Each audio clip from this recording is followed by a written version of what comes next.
Recognized. Thank you, Mr. Speaker.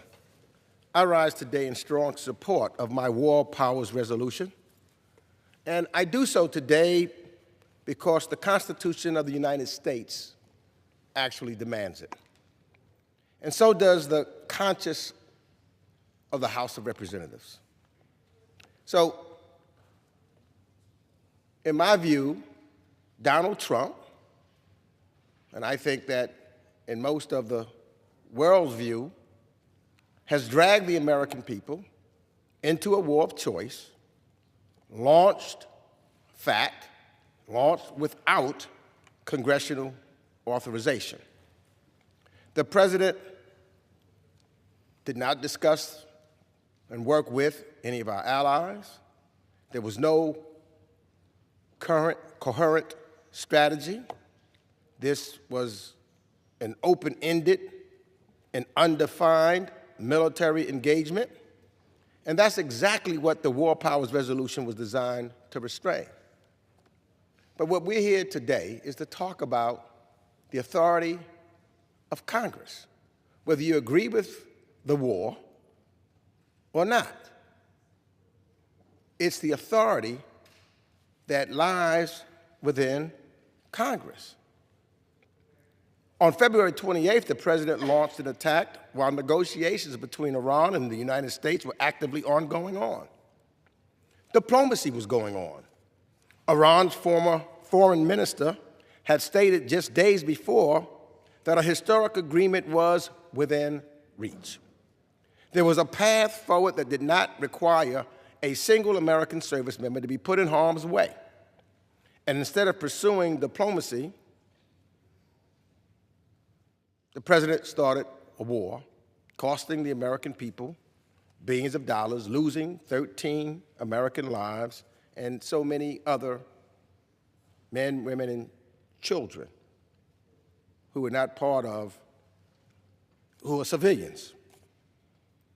The president abandoned the diplomatic path, not because democracy failed, but because it was never truly given a chance. And as a result of the administration's decisions, now the new Iranian regime is more hardline. The Strait of Hormuz, which was previously open, is now closed. The cost of gas for American people have skyrocketed. And this fragile ceasefire is one threatening civilization tweet away from failing. And what has this war accomplished? The administration and Donald Trump himself may be declaring victory, but let's look at the contradictory objectives of this administration, which it has used to justify the war. First, it was that Iran posed an imminent threat, but no imminent threat was ever demonstrated. Then it was about nuclear weapons, but the administration itself had declared the nuclear program obliterated. Then it was about ballistic missiles. So you see, the goalposts keep moving because there was never a clear objective in the beginning. Meanwhile, as I've stated, the cost keeps going up. American service members have been killed, and thousands of civilians, including hundreds of children, have been killed since the beginning of this war. These are not just statistics. These are human beings, and we have a moral duty to acknowledge that reality. And then there's the impact: gas pumps, grocery stores. This war has disrupted global travel and trade, halted flights in and out of the Middle East, and led to major shipping reroutes. Leading energy analysis warn it could be a long time before prices go down, even after the war ends, and that we are looking at elevated energy costs well into the end of 2026. The 2-week ceasefire is set to expire on April 22nd, and thus far, neither side has indicated what comes next, beyond continued blockage of the Strait of Hormuz. And we're standing at the edge of a cliff, and Congress must act before the president pushes off. Every day we delay, we inch closer to a conflict with no exit ramp. This resolution does not leave America defenseless. It preserves the President's authority to defend the United States and our allies from imminent attack. But actually, what it says? It says plainly and constitutionally is that one person does not have the power to take this nation to war alone. Just yesterday, we heard more American troops were being sent to the Middle East. The Constitution, ultimately, again, no matter whether you agree with the war or not with the war, the Constitution grants the Congress, not the President, the power to declare war. Don't take my word for it. Even Donald Trump acknowledged this, saying, and I quote, "As a war, you're supposed to get approval from Congress."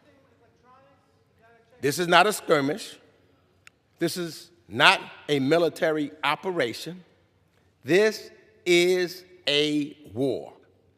Now, we're not the Iranian parliament, and we should not be rubber stamps. We are the Article I branch of government, and we serve as a check and a balance on presidential overreach. This duty is not optional. So today, this body has a choice. We can assert our constitutional authority and demand a return to the only path that leads to lasting security, diplomacy, negotiation, verification, and deterrence. Or we can surrender that authority. Let's let this war grind on without accountability, without strategy, and without an end in sight. It's oversight, especially on this committee. We should be having witnesses before us so that we can understand and talk and move and ultimately have a vote on this floor to determine whether or not we are going to authorize a war. For example, I believe in diplomacy. I also believe in the Constitution. And I choose to defend the principle that war is a last resort, not a first option. Others may disagree with me, but we should still have a vote here on the House floor. The American people are watching, and the camera of history is recording. And I urge my colleagues on both sides of the aisle, whether or not you agree with the war or not, let's do our duty and our responsibility. Let us, if you want to vote to declare a war, vote that way. If you believe, as I do, we should have diplomacy and we should not be at war now, vote that way. But we are all members of the House of Representatives. Let's protect this institution. Let's vote yes on this resolution, and I reserve the balance of my time. The gentleman reserves.